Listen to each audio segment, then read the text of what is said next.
Yo, yo, what's up mga kabuting-ting? Good morning, good morning.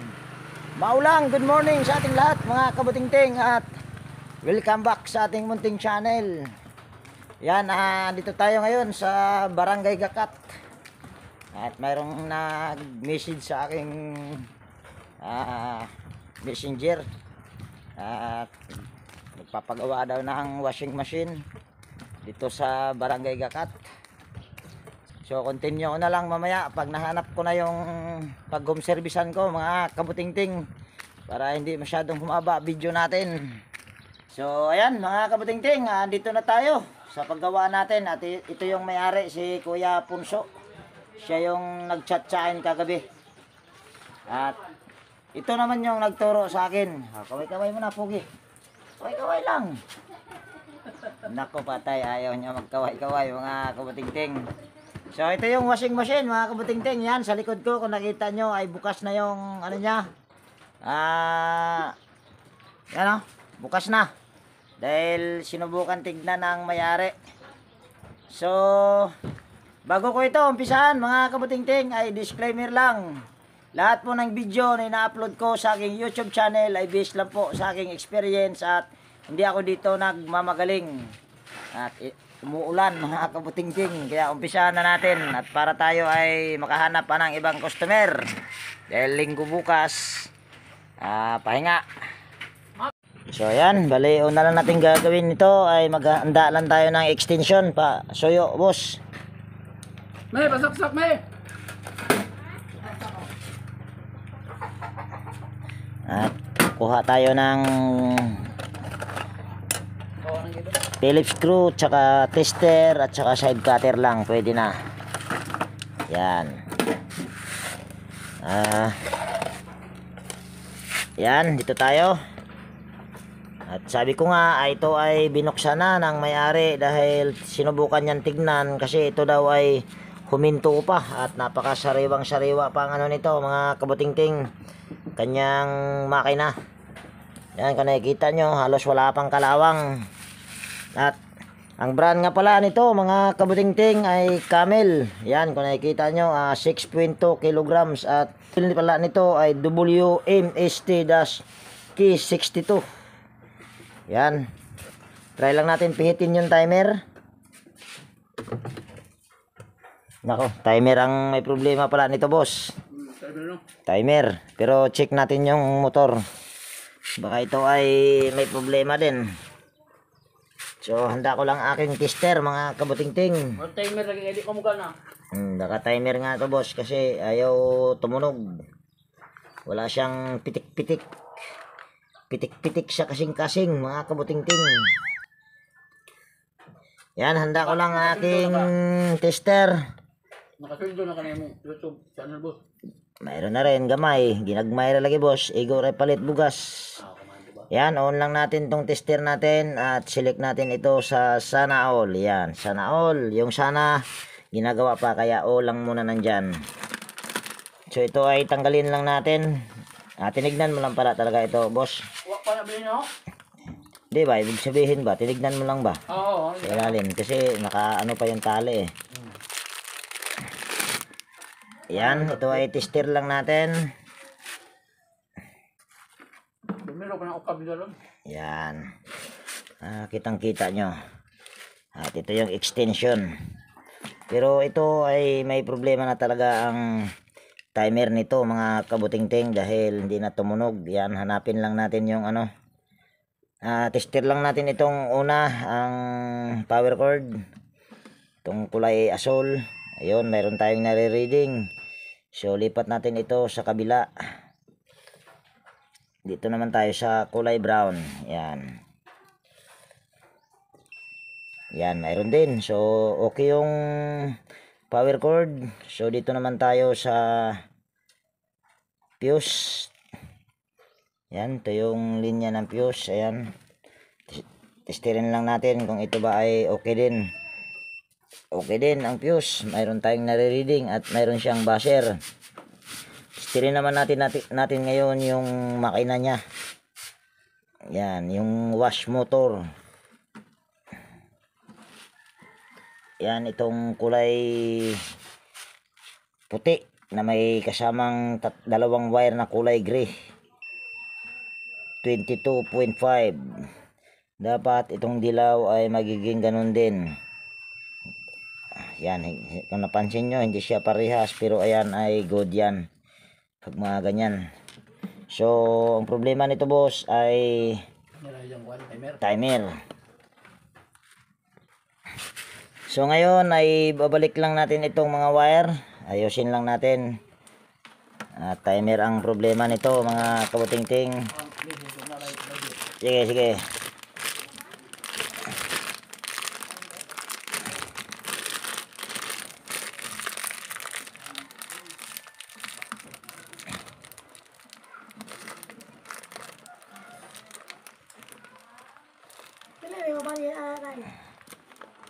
Yan, sa uli lang natin.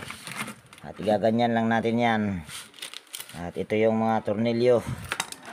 Balik na natin ito dahil ang problema lang nito ay wash timer.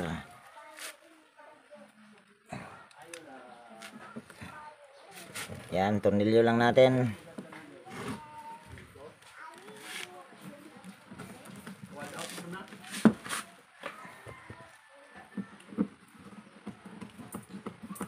Boss. 5 naman na, boss.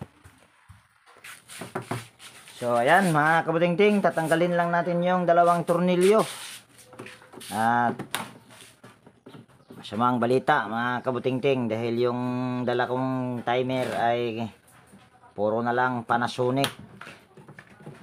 Dahil yung mga pang sharp na timer na ikakabit talaga para dito ay wala akong nadala.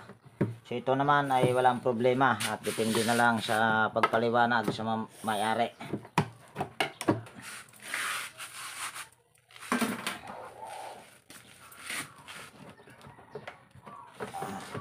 Kuha muna tayo ng flat screw.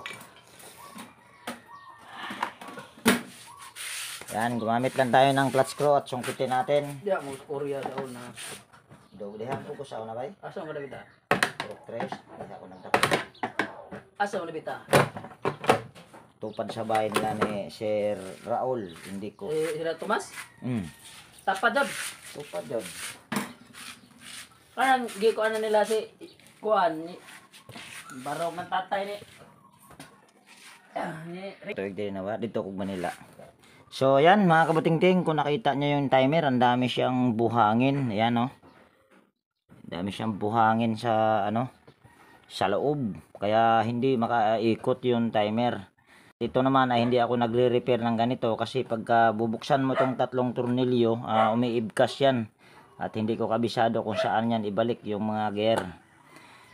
So ito ay magko-convert tayo ng timer mga kabutingting dahil wala akong timer na dala. So ang importante lang naman ito ay gumagana siya. At mayroon siyang reverse at mamamatay siya kusa. So ayan, ito yung timer. At ito yung ipapalit natin. So putulin lang natin ito. Ang common nito ay kulay brown. Pag palatandaan na kulay brown, hindi yan solo yan dito na wire. At ito naman kasi ay naka-bypass yan para pag i-on mo siya, magkaroon siya ng supply dito sa reverse tsaka sa forward. At mahalata mo pagka reverse tsaka forward o reverse ay magkadikit yan siya lagi. So putulin lang natin yan. Boss. Sunod, babalatan lang natin itong mga wire dulo. Sa dulo ng wire. Sa dulo ng walang hanggan. Yan. Sunod at pagka Panasonic na brand mga kabutingting ay ito kung napapansin nyo, lihis siya. So posible pagka ipasok mo yung hawakan mamaya ay hindi yan siya magtapat sa zero. Pero sabi ko nga kanina ay depende lang naman yan sa pagpapaliwanag ng may-ari dahil wala akong dalang available na kaparehas nito. So ito ay wirings lang natin. At kung napapansin nyo rito may isang mayroong isang magkaparehas ang kulay pero hindi ko siya sinunod. Kasi ito, pagka Panasonic, ito lagi ang common. Ito yung reverse pula at saka asol. So, sunod naman ay itong kulay green na ito, yung common, ay kakabit lang din natin sa common, sa original na nakakabit. Ito yung kulay brown. Or ano bang tawag nitong kulay na to, para siyang alanganin sa brown. So, yan lang. Nakadugtong na. So, ito ay lalagyan ko lang ng electrical tape. So yan, bali lalagyan lang natin ng electrical tape. At pag naglagay kayo ng electrical tape nito ay dapat wag nyong tipirin. So ayan, bali lagyan lang natin ng electrical tape yung mga pinagdugtungan.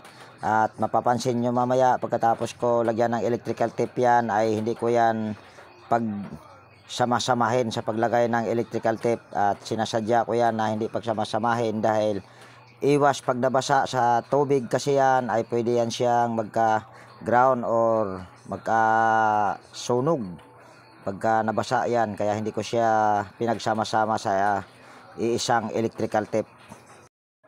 At ang sunod naman na ginawa ko dyan ay sasalpak ko lang yung wash timer, at para matansya ko kung saan ko lalagarin yung may butas, at yung maiksi naman na walang butas ay bubutasin ko yan sa panghinang. At siguraduhin lang natin na nasa gitna yung pinakahawakan sa switch handle yan. So ayan, bali nilagari ko na mga kabutingting. So ngayon ito ay lagay na natin.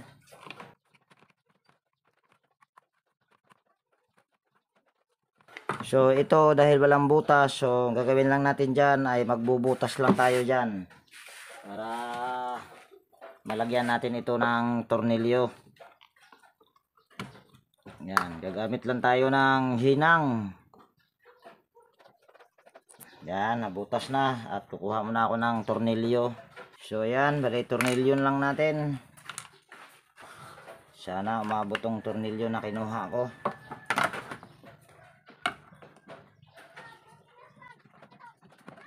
So ayan, naka-tornilyo na mga kabutingting. At para ito ay nasa gitna talaga, kailangan kasi ito na nasa gitna para hindi ito sasabit. Kasi kung sasabit ito ay pwede yan siya maging cause sa pagkasira sa timer at magpapatay-patay ang timer pagka hindi diretso. So ito ay sasalpak natin, at ito yung sinabi ko sa inyo kanina na hindi siya magiging tapat sa dito sa off dahil ito ay Panasonic. At sabi ko nga kanina rin ay depende na lang sa pagpaliwanag mo sa may-ari. So ito ay tapos na. Yan pa pala mga kabutingting. Kalimutan pa. Medyo binakit-anin mo. Iti nga, gilid mo ito. Anong dili mag-drain.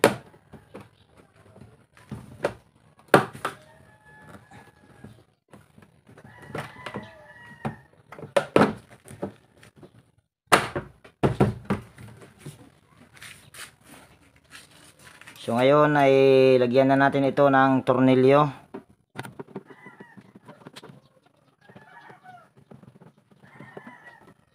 So ayan ay okay na, at kung nakikita nyo ay nasa gitna talaga yung spin, yung pinaka switch handle nya. Yun nga lang ang problema ay hindi siya diretso sa off. So ito ay ating okay na yan bay. Mas nindot na siya mukhang agamay para dili siya mo sabod ini. Para sureball nga. Asa yung johang kuan? Adaptor. Nak! Mas nindot pa hinuneng way kuan. Way adaptor kaysa atong na adaptor. So ngayon mga kabutingting ay saksak na natin itong power cord at para matesting natin. Yan. So ito ay tutudo natin. Yan. At yan yung pinakatudo niya sa halip na dito sa 15 minutes. So aantayin lang natin ito na ito ay matapos. Ito ay mabilis pa ito mga kabutingting dahil bagong bago pa yata ito. Ilang Mahigit 2 taon na. mahigit 2 taon na ito. Ayan, ito daw ay mahigit 2 taon na mga kabutingting. At habang tayo ay nagpapaikot ay mayroon lang tayong shout out, pero ito ay wala akong kodigo. Yan, shout out Jose Barito, Wilmore Dichoso, Mercy Ramos, Alex Concepcion, Renato Aban from Pasig City, John Santiano, G. Santiano, Randy Trinidad, Alfredo Domingo ng Malabon City, Florindo Isidro ng Marikina, Mr. Alba, Realidad Miao, Yek Vlogs, Salde Bertis, Mabilangan, Igay Ilopre ng Quezon City. At sino pa ba? Donato Matias ng Malibay, Pasay City. Sino pa ba? Bitong Madridijos ng Mati Davao Oriental, Roberto Alano, Darmit, Michael D. Lucano Jr. Yan, sa mga hindi ko nabanggit ay pasensya na dahil wala akong kodigo. At shout out ko na rin yung aking mga kaibigan sa YT.